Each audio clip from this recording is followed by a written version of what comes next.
हमारे साथ मदन मोहन जी महाराज व्यास जी हैं, जो गर्ग परिवार के यहाँ पर आयोजन में भागवत कथा ज्ञान यज्ञ में पधारे हैं और अपने जो ज्ञान है, जो भागवत कथा का प्रवचन है, उससे सबको लाभान्वित कर रहे हैं। इनसे बात करेंगे। सर, आज के इस दौर में भागवत कथा की उपयोगिता का महत्व क्या है?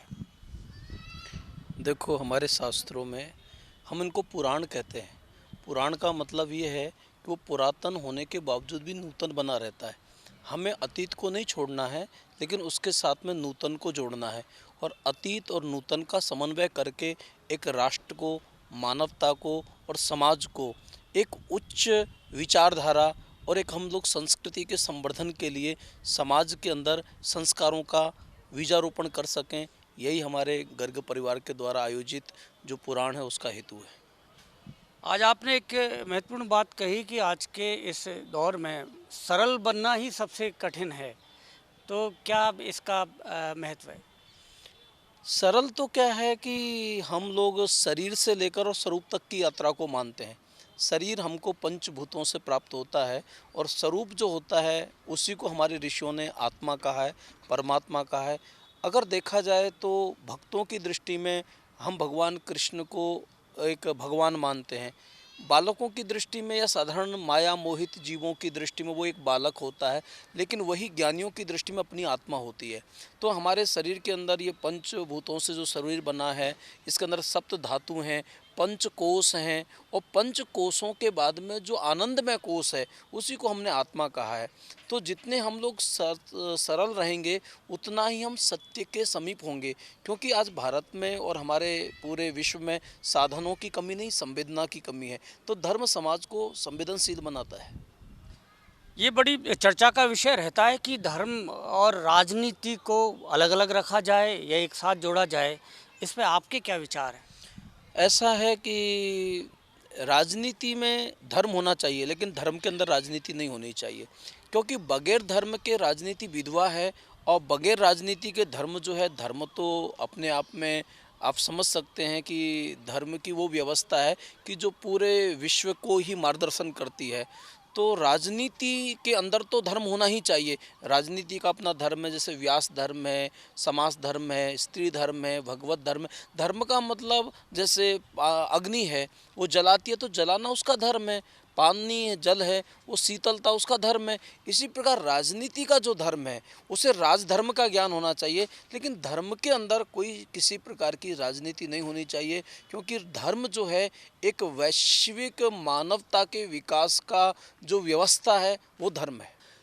हमारा जो धर्म है वो हमें अकर्तव्य अकर्मण्य नहीं बनाता है। जब हमको लगता है कि कोई ऐसा शासक राष्ट्र के लिए नहीं मिला है, तो हमारे ऋषियों ने पहले भी राष्ट्र का प्रतिनिधित्व किया है। तो राष्ट्र को एक कैसा शासक होना चाहिए।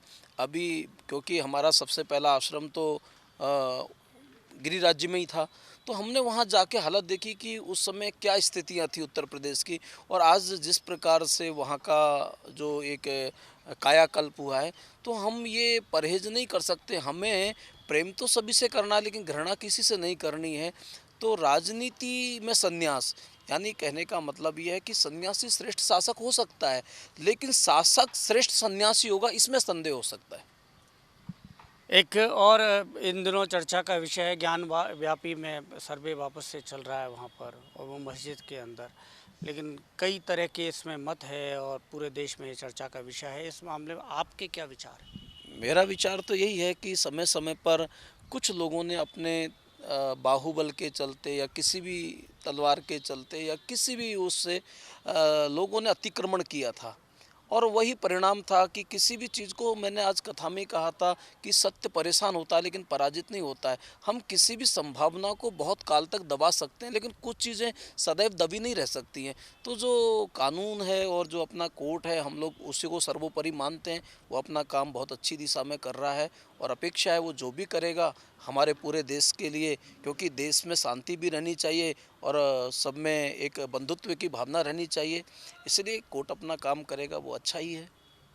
एक और चर्चा है इन दिनों धीरेन्द्र शास्त्री बागेश्वर धाम वाले, उनकी काफ़ी चर्चा है। तो एक कथा वाचन के साथ साथ वो धार्मिक उनका एक अपना एजेंडा है। तो क्या ये सही एक दिशा है? देखो, वैसे तो इन विषयों पर मेरा को व्यक्तिगत नहीं बोलना चाहिए क्योंकि हम लोग धर्म क्षेत्र पे हैं, लेकिन आपका जो प्रश्न है, पहली बात तो क्या होता है कि हमारे यहाँ बहुत विविधता है। मैंने आज कथा में भी कहा कि कुछ लोगों की आस्था भूत प्रेतों में होती है। अभी आप नागालैंड में चले जाओ, कोई बीमार पड़ता है तो हॉस्पिटल जाना पसंद नहीं करते, उनको झाड़ फूंक वाली ही विज्ञान। तो एक भारत में एक बहुत बड़ा वर्ग ऐसा है कि जो धर्म के विज्ञान को नहीं जानता है, वो केवल उस क्रियाओं को ही धर्म समझ लेता है। इसलिए उस भीड़ को रोकने के लिए, और होना ही चाहिए, अगर हम लोग, क्योंकि हमारी भाषाओं को वो नहीं समझ पाएंगे, जिन्होंने परंपरागत शास्त्रों का अध्ययन किया है उनकी भाषाएं सुलझे हुए लोगों को समझ में आती हैं, जिन्होंने पूरा अद्योपांत शास्त्रों का अध्ययन किया है। तो ऐसा एक व्यक्ति की ज़रूरत थी समाज को कि जो भीड़ को रोक सके, और वो भीड़ को कुछ नहीं चाहिए, एक माहौल चाहिए। तो मैं उसके लिए यही कहूँगा कि वो कैसे भी हैं, लेकिन कम से कम उसको एक आधार दे रहे हैं। नहीं तो वो लोग है ना बगैर आधार के निराधार होंगे तो वो कहीं भी जा सकते हैं। आजकल एक बहुत बड़ा देश में ये धर्म परिवर्तन का वो चल रहा है, इसलिए मैं उनको ये तो नहीं कहूँगा कि वो जड़ता का विस्तार करें।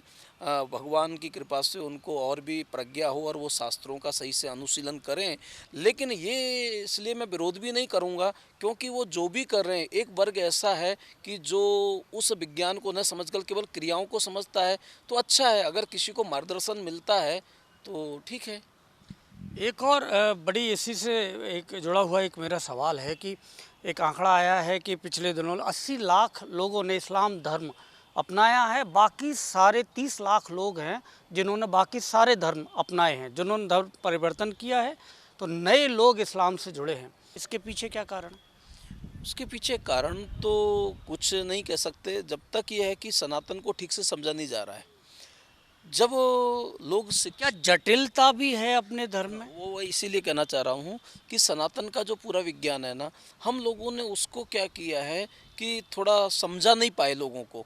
लोगों का धरातल कुछ था। अब जैसे अभी आपने जिन लोगों की बातें की कि हमारे यहाँ चार जो व्यवस्था हैं वो गुण कर्म के हिसाब से थी। तो कभी कभी हम लोग क्या करते हैं कि किसी के धरातल पर कोई तमस प्रवृत्ति का है, उस ध्यान की भूमिका को नहीं समझ पा रहा है। तो ऋषियों ने व्यवस्थाएं तो बड़ी अच्छी दी, और मुझे ये भरोसा है कि कोई कहीं भी चला जाए, कितना भी धर्म परिवर्तन करे, लेकिन कोई भी मानवीय शरीर में आने वाली चेतना जब वास्तविक अपनी प्रज्ञा को परिष्कृत करके अगर वो परम तत्व की चिंतन करेगी, तो उसके पास में भगवत गीता से बढ़कर पूरा दर्शन शास्त्र, पूरे विश्व के पास में ऐसा कोई ग्रंथ नहीं है जो भगवत गीता के आसपास भी कहीं नजर आता है। क्योंकि उसमें आत्मवत सर्वभूतेषु, ये योगा कर्मसु कौशलम, जो सिद्धांतिक बातों को प्रतिपादित किया है। इसलिए जो अच्छी चेतनाएं हैं, अच्छी प्रतिभा है, वो किसी भी पृष्ठभूमि से आती हैं, वो हमारे सनातन को ही स्वीकार करेंगी। जो वसुधैव कुटुंब की बातें करना सिखाते हैं, सर्वे भवन्तु की बातें कराते हैं। लेकिन क्या हुआ, एक काल का उसमें हम लोग कहते हैं कि भाई कालगत कुछ बातें होती हैं।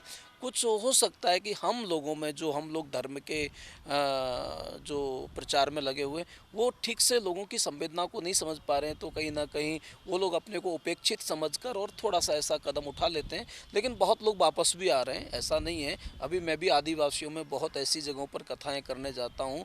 हमको पता है कि वहाँ वो गीताओं के श्लोक या उपनिषद वाक्यों को नहीं समझ पाते हैं। तो हम लोग क्या करते हैं कि उन्हीं के स्तर का वक्ता लाते हैं। और अभी तो हमने पिछली बार ऐसा किया कि एक बिल्कुल पढ़ा लिखा नहीं था, और वहाँ उसको साधु के रूप में प्रतिष्ठित किया, ताकि वो लोगों को थोड़ा उनका नज़र उतारे, लोगों को थोड़ा वो कुछ गंडा दे सके। तो अभी उनका अच्छा चल रहा है। तो मैं ये मानूंगा कि उन लोगों को सत्य नहीं चाहिए, उनको सांत्वना चाहिए। हम लोग कभी कभी क्या है कि सिद्धांतों को थोप देते हैं, क्योंकि हमने पढ़ा, इसका मतलब जरूरी नहीं है कि सब लोग गीता को कंठस्थ करें या सभी रामायण को कंठस्थ करें। ये अपनी निजता हो सकती है। लेकिन हाँ, जिस दिन वो कोई भी व्यक्ति जागेगा मानव पिंड में, उसको लगेगा कि इससे सुंदर व्यवस्था भूतो न भविष्यति। इसलिए सनातन जो है ना, ये पहले भी था, ये पुरातन है, और ये वास्तविक नूतन होने के बावजूद भी पुरातन सनातन सनातन ही हो सकता है। तो ये हैं मदन मोहन जी महाराज, जिन्होंने भागवत कथा के महत्व के साथ कई ज्वलंत मुद्दों पर हमारे साथ खुलकर बातचीत की। कैमरामैन विश्राम के साथ बीके शर्मा, गणतंत्र न्यूज़ जयपुर।